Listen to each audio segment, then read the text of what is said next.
তারা আহত হয়েছেন এমন অবস্থা এবং পঙ্গু হয়ে যাবে, পঙ্গু হয়ে গেছেন এই সংখ্যা একেবারে কম না। অনেকের তথ্য আমার কাছে নাই। আহত হয়েছেন অভিভাবকরা বা তার আশেপাশের বন্ধুরা আহতের দেহটা নিয়ে গেছেন হাসপাতালে, সেখান থেকে প্রাথমিক চিকিৎসা করে বাড়িতে এসেছেন, কিন্তু আগে চিকিৎসা হয়নি। এই সেক্টরে তাদের স্বাভাবিক অবস্থা ফিরে আসে, তার জন্য আপনারা পদক্ষেপ গ্রহণ করবেন।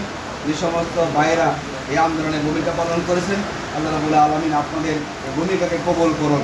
আল্লাহ রাব্বুল আলামিন আপনাদেরকে উত্তম মানুষে দোয়া করছি।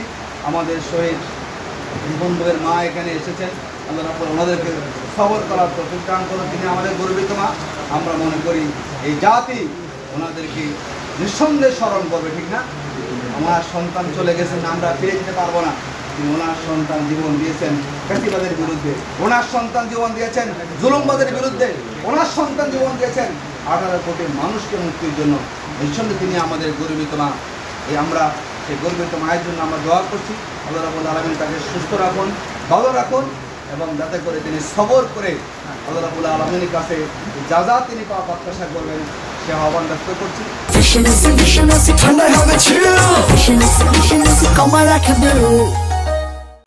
এই আন্দোলনে যে সমস্ত শ্রমিকরা নিহত হয়েছেন, শহীদ হয়েছেন, যারা গুরুতর আহত হয়েছেন, এদের তালিকা আপনারা করেছেন।